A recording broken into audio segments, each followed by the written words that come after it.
2 Corinthians 5:17. Therefore, if anyone is in Christ, he is a new creation. Old things have passed away. Behold, all things have become new.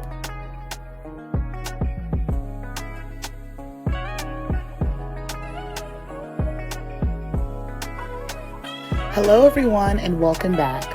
If you watched part 1, you know that the misdiagnosis of preeclampsia was truly unbelievable. It felt like the closer I got to the finish line, the more challenges kept coming my way. But through it all, I held on to my faith, knowing that I didn't have preeclampsia. There was just one thing I had to deal with, and that was the pressure from certain doctors pushing for a C-section. In part 1, you saw me hooked up to the fetal monitor. I had been going to my appointments super early, and because they didn't see enough fetal movement and noticed small dips in the heart rate, they assumed my baby was in distress and suggested a C-section.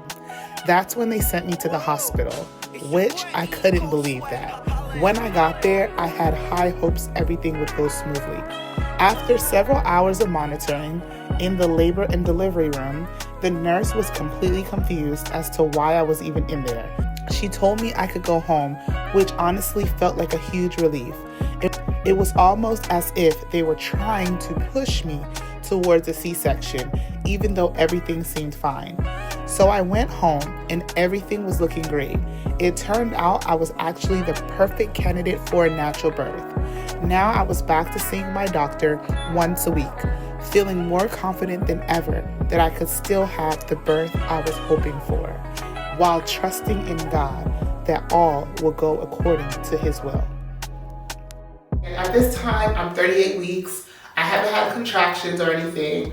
The nurse, and I asked her, I'm like, I would love to know if I'm dilated by any chance because I've never had a natural birth. I just want to know if I'm dilated.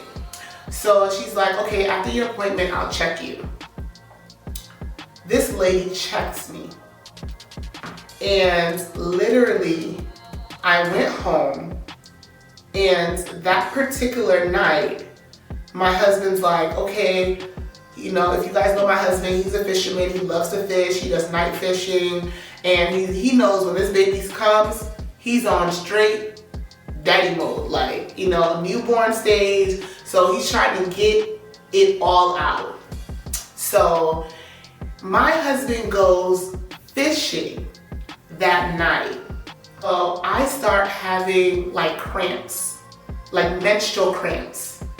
And that's when I went and I started Googling, I started going on YouTube, like, what does it feel like to be in labor? Like, what does it feel like, you know? And I just kept seeing when you're ready to go into labor, like when you're ready to go into labor, you would know. And I'm like, okay, but these cramps, I am cramping, like I'm cramping. And so I call my husband, I'm like, babe, I don't know what's going on, but I'm cramping. He's like, girl, you are not having that baby without me. Like, you're gonna be okay, everything's gonna be okay. Just relax, drink some water, lay down, you'll be fine. And so I'm like, okay. I tried to sleep, it was really uncomfortable, but I finally went to bed, and thank God I listened to him because I was fine. The next morning I woke up and everything was okay. I was fine. The next night comes and it's happening again. I'm getting really bad cramps. And this time it's like, it hurts so bad, I can't contain myself, but they still feel like period cramps. But for some reason, it only would happen at nighttime. So I'm just like, this is really weird. I don't know what's happening, but I think like I'm going into labor. My husband's like, I think you're fine. He's like, but we're gonna go to the doctor. He was like, definitely, let's go to the doctor. Let's just wait it out a little bit and let's just see how you feel. So I'm like, okay. So I was okay, but then later on at night, like 3 a.m., it started to become a little bit unbearable. So I was just like, you know what, let me just go. When I went to the doctor, I went to the hospital, and I was nowhere. They couldn't admit me. I was not even 1 centimeter. I think I was like half a centimeter or something. And so I was doing everything at this point, because then the next day, when the next day finally came, I started to feel it. And I knew there were contractions. So I will tell you this, if you're someone like me who you have excruciating cramps, you're gonna know. They're not just gonna feel like period cramps. It's going to actually be labor pains. Like, you're gonna feel pain. There's no way of you thinking, oh, okay, maybe this is cramping. It's gonna be like my period. No, there's going to be a difference. Some type of indicator to let you know, hey, this is labor. You're in active labor. And so basically at this point, I was in active labor. During the day, I would be cramping, I would be having labor pains. Oh my gosh, it was crazy. At someone I knew at the time, she would give me advice, and she would say, every time you feel a contraction, squat in the contraction. And where my pain was right in my back. It was as if there was like a bubble just in my back of like boiling water. I don't even know how to describe it. This is like, yeah, it was painful. I'm not gonna lie, it was very painful. And so I'm gonna tell you guys a couple of things I did. I bought dates to induce labor. I had pineapple, I had a birthing ball, and so I would just bounce on the ball. And so I went into the shower. I had to take a bath, or a shower, because I was just in so much pain. I felt like there was some water, something just needed to just run on my back.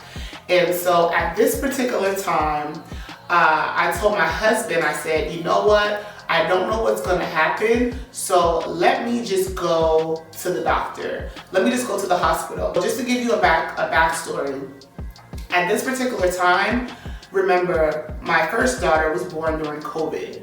Now, this time was Omicron. We only had one person, and that was it. That person had to be in the hospital with you the whole time. You could not switch out.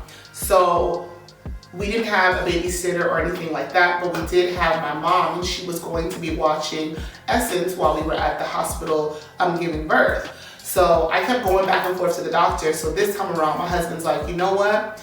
You go to the doctor. I'm gonna stay home with baby. If in fact you end up getting admitted this time, then I'll go ahead, drop baby off, and drop, our daughter off, and then I'll come to the hospital.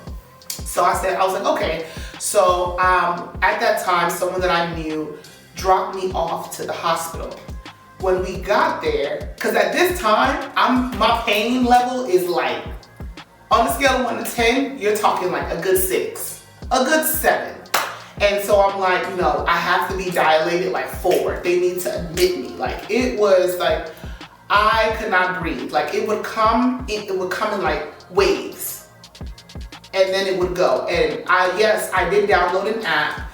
And at that time I downloaded an app, and I would monitor how far the contractions were apart. And some of these contractions were fairly close. So I get to the hospital. Rule of thumb, you want those contractions that hurt. From what the nurse told me at the hospital, the ones that hurt are the ones that will open you up, okay? So when we finally went to the hospital, look, I'm thinking at this point, I'm like 10 centimeters about to give birth, or at least 4 to give me admitted.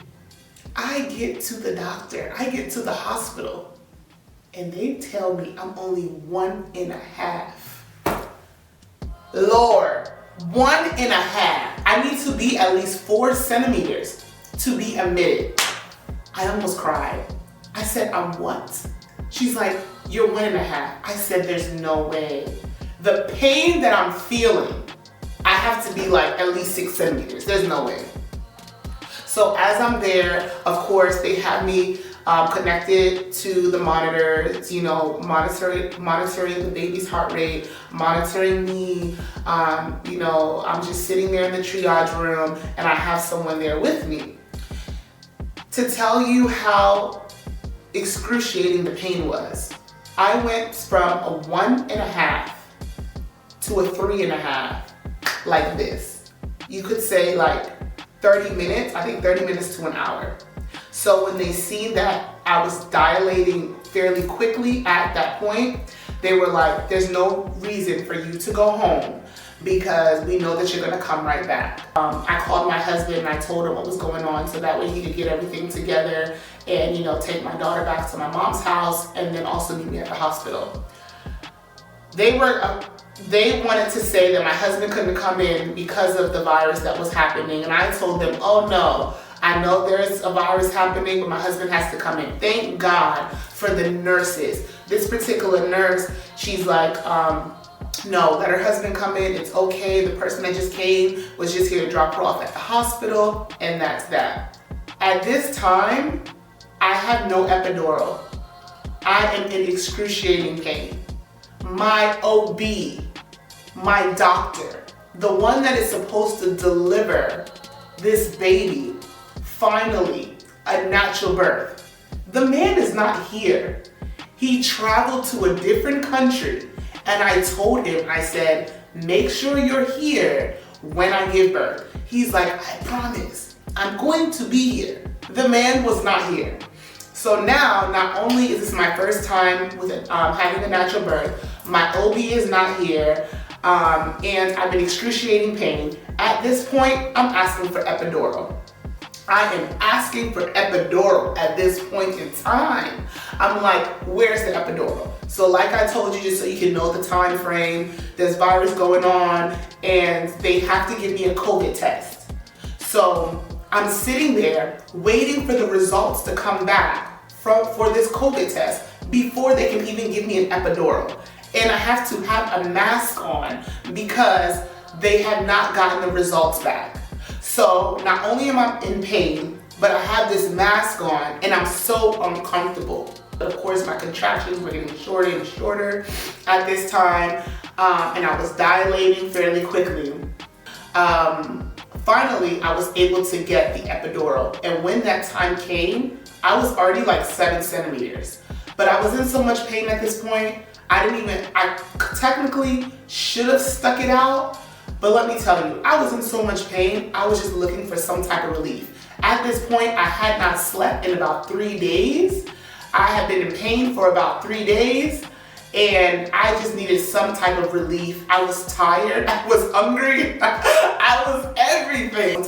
So finally, I was able to get my epidural, and I'm sitting there, and at this point, it was probably one of the worst times to get it because I was having contractions so close together. And if you ever had an epidural, you know, or if you have not, you cannot move at all.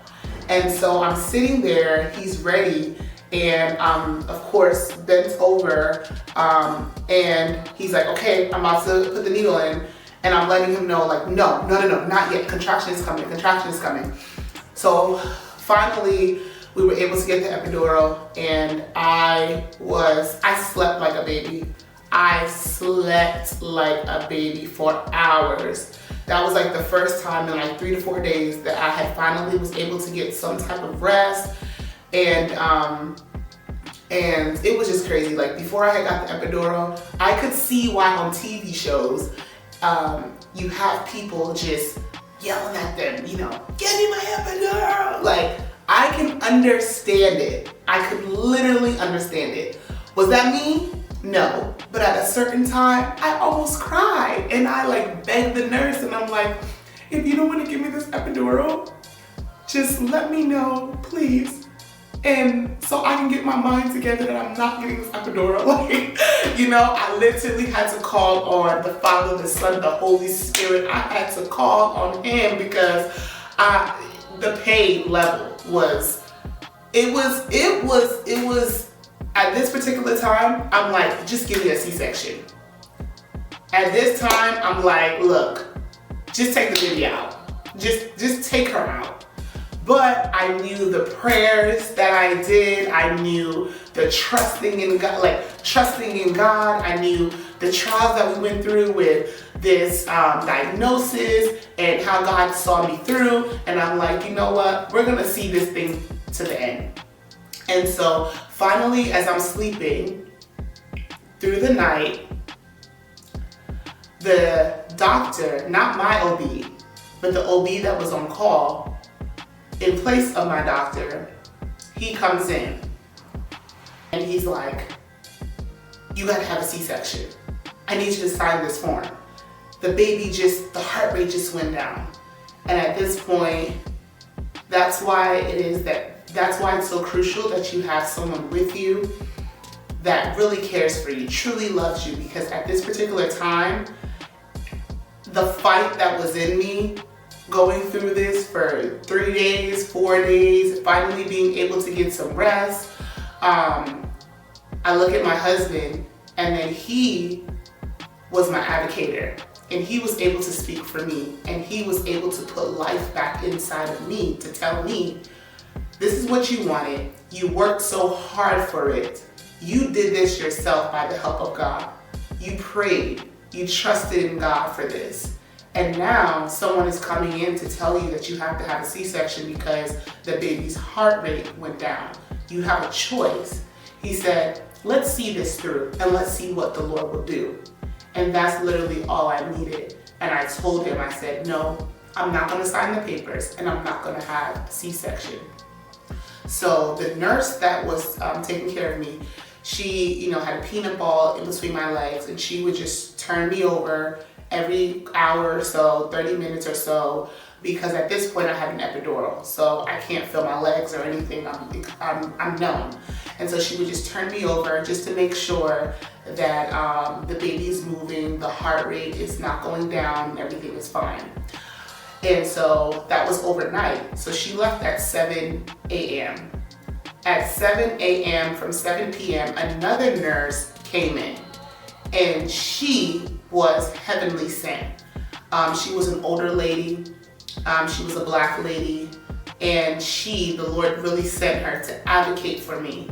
And when she came, you could tell everything shifted. The whole atmosphere just shifted. When she came in, God bless the nurses, and this is why I say about the staff. She was someone else that loved her job. She loved what she does, and she knew that my doctor was not there, my OB, someone who I'm very familiar with, and she let me know. She asked me. She was the only nurse in that office and the only person that asked me, what is your birth plan? And I told her, I said, I want to have a natural birth.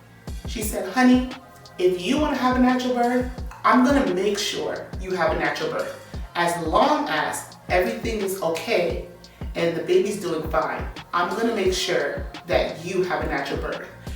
Even when she came in, she's like, they didn't give you ice chips? They didn't give you this? I said, I think they didn't give me that just in case I had to have a C-section.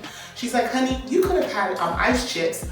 She saw my husband and the way how he was sleeping on the chair, and she told him, like, this is a bed. She came in and she was just so motherly. She came in, she assisted, she really helped me out and did what she had to do. That particular morning is when she went in, she checked me, she seen that I was dilated up 10 centimeters. It was time. She helped until the baby was right there, and she called the doctor in. I pushed a few times. Mind you, at this particular time, I'm still numb. And yeah, I gave birth to a bouncing, beautiful baby girl named Eliana.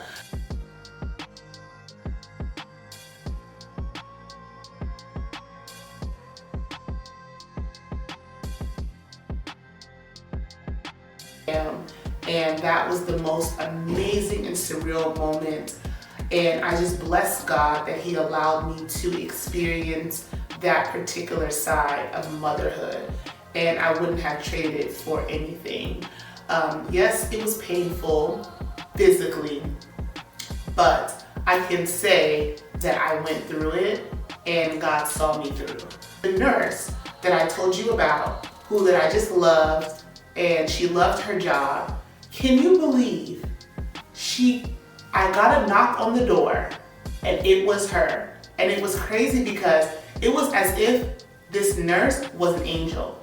As soon as my husband left the hospital to go take a shower and come back, she, like 10 minutes later, she knocks on the door and I gave her the biggest hug. I was crying and I said, thank you so much for everything. And she told me, she said, you did this, you did this. You were your biggest advocate. And she let me know. She said, I was looking at your charts. I was looking at the monitor and I seen that overnight you did not allow him to have a C-section. You did not allow it. You stood up for yourself. You were your biggest advocate. And she let me know, she was like, Iman, I'm so proud of you. You did this. Your birth plan, it was successful. And so she literally just encouraged me, and that made me feel so amazing that everything worked out as I would have liked it and as I planned. So now that you heard my story, you've heard that it just wasn't smooth. I wanted to share the VBAC experience, and just to share that yes, if this is your plan, it can happen. Be an advocate for yourself, speak up, do your research, get a second opinion. Especially for Black women. Black women are 3 times likely to die from pregnancy-related issues. And so I want to bring awareness that, please, if you're having pain, if you feel something is not right, get checked out. You have to have someone that believes what you believe in. Even if they don't believe what you believe in, they believe in you, they believe in your birth plan. Please also be realistic, listen to the doctors, listen to their advice. But if you feel that something is incorrect, make sure you get a second opinion. And I leave this with you. Always have faith. Know God is bigger than whatever it is that you're going through. If you have any questions, please comment, reach out. I will share anything that you guys would like to know, any questions that you have, please state it in the comment section. And I hope that this was a blessing to someone who had a C-section and you're thinking about having a VBAC. It is possible. Your body will not fail you. It can happen. Believe in yourself, believe in the God that you serve, and know that He is more capable. He is capable to do anything and everything that you can imagine. And so I want to encourage someone out there, I want to encourage a mother to know that if it can happen for me, it can definitely happen for you. Another advice I would like to give everyone is make sure you have some type of support system. Sometimes you don't know the value of people until you are literally at your weakest point and you see the hearts of men. And I pray that as you're watching this, may the Lord give you someone that loves you, that respects you, that will be your advocator, even when you cannot advocate for yourself and defend yourself, and even in your weakest moments. May God send someone that will show up for you. I love you all. Make sure that you like, subscribe, and comment to see more videos. May the Lord be with you and may He bless you. Any governor fixing my weapons, staying lethal. Hand salute, look at the captain over Zion's people. I don't survive, I only thrive and rise to keep it legal. It's like we popping, no fun stopping our can of Pringles. Whether you married or waiting for now, you staying single, or even in the sight of dating without the Christian mingle. I wanna see the